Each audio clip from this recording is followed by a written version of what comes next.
Okay, I want you to imagine something for a second. Your entire digital life, your photos, your private messages, your most personal thoughts, just gone, stolen. And not just stolen, but literally held hostage by some faceless attacker. Well, that's exactly what happened here. Let's dive into this wild story about how a Hollywood celebrity's personal history was pushed right to the edge of digital oblivion. So, right off the bat, here are the stakes. The most precious part of her account, a diary she kept while fighting cancer, was just 30 days away from being wiped out forever. And Facebook's response? Basically, please log in. An impossible ask. Yet, this is where the nightmare really begins. So, who's at the center of all this? It's actress Nicole Eggert. You might remember her from Baywatch. But look, this story isn't about celebrity. This was a desperate battle to save her most private, irreplaceable memories from a really sophisticated cyber attack that just came out of nowhere in February of 2026. And this quote right here from Nicole Eggert herself, man, it just says it all. Ugh, I have been in hell the whole week. This wasn't some minor technical glitch, you know? This was a deeply human crisis.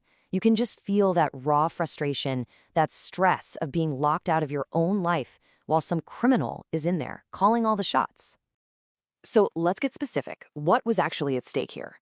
Well, this slide lays it out perfectly. We're talking about 18 years of her life online. Photos, memories, the whole thing. But the real heart of it, the most critical part, was her cancer journal. This wasn't just, a bunch of data. It was a medically vital record of her journey, something that inspired her and so many others. Losing that, it would have been absolutely catastrophic. And this timeline shows just how fast everything went south. The attacker used this pretty nasty combo of credential stuffing, that's when they use passwords stolen from other sites, banking on you reusing them, and a SIM swap to break in. And on February 6th, bam, they had total control. They changed the recovery email to, and you gotta love this, gulpersacker@hotmail.com. And right away, they hit the big red button, starting that 30-day countdown to deletion. Okay, so the clock is ticking, right? You'd think, naturally, that the platform's own support system would be the cavalry coming to the rescue. But no. In this case, it actually became part of the problem. This is the part of the story where the victim, just trying to get help, slammed right into a digital brick wall. A total loop of doom. And what's so wild is how the hacker weaponized Meta's own system. Think about this logic loop. You can't log in, so you try to recover your account. Simple enough, right? But the recovery code, it gets sent straight to the hacker's new email. The system then asks, hey, is this your email? You say, no, of course not. And the system's genius response, well, please log in to update your email. It's a perfect, inescapable digital prison built by the very company that's supposed to be helping you. And this right here, this is the actual screenshot, the dead end. Meta's system literally says, it's not safe for us to give you another way to log in. Now that's a security feature, right? It's supposed to stop bad guys from getting in, but the hacker completely turned it on its head and used it as a weapon. For Nicole, the actual owner, this was it. Game over. No appeal, no human being to talk to, nothing. So what we're really looking at here is this huge, glaring disconnect. On one side, you have the user's reality. My account is stolen. My life's memories are about to be deleted. Just total panic. And on the other side, you have the platform's cold, hard logic. Sorry, for your security, we can't help you unless you can use the security features that the hacker now controls. It's a system that's just not built for a real, live crisis like this. It fails, and it fails catastrophically. So, when the algorithm fails you this badly, what do? You need a human. And this, right here, is the turning point in the story. This is where a team of experts finally stepped in with a pretty brilliant and honestly unconventional plan to fight back against that automated wall. And this is the guy you call. Meet Alberto Hill, the digital detective at the heart of this. He's a cybersecurity specialist, but here's the kicker. He's also a former hacker. That means he had this unique ability to see the problem from both sides, the defender and the attacker. He's the one who put together this whole incredible rescue mission. So Hill's plan was more than just some tech wizardry.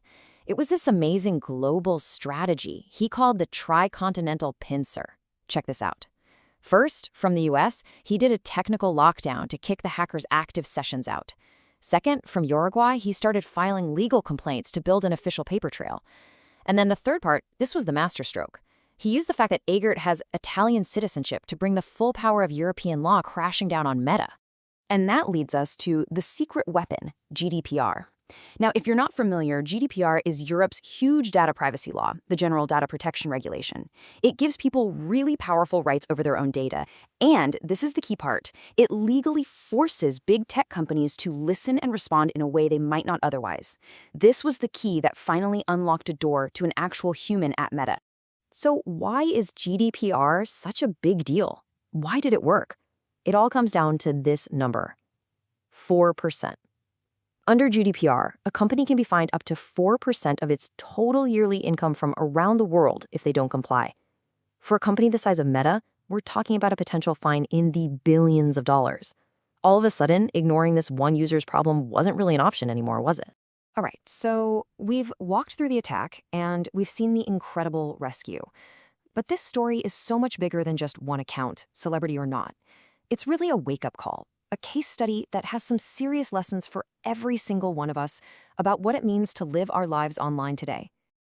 And this table here does a great job of just breaking it all down. You had the attacker, just some opportunistic criminal. You had the platform, Meta, whose automated systems were just completely caught flat-footed. And then you had the solution, which wasn't an algorithm, but a human-driven strategy using law and tech from all over the world.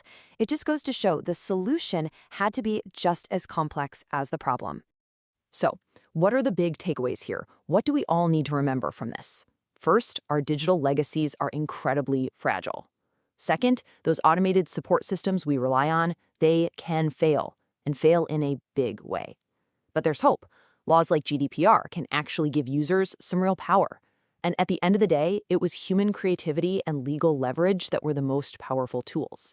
It took that outside pressure to get a company of that size to finally do the right thing. I think this quote from the analysis of the case really just hits the nail on the head. When a medically vital chronicle can be hijacked without triggering a single human review, the platform transforms into an active vector for profound psychological harm. It's so true. When a system lets something this important get targeted for destruction with zero human oversight, it's not a neutral platform anymore. It actually becomes part of the harm. And all of this really just leaves us with one final and I think pretty unsettling question for ourselves. After seeing how easily a verified public account could be pushed to the very brink, we all have to wonder, right? If your digital life was suddenly erased or taken hostage tomorrow, would you have any idea how to get it back?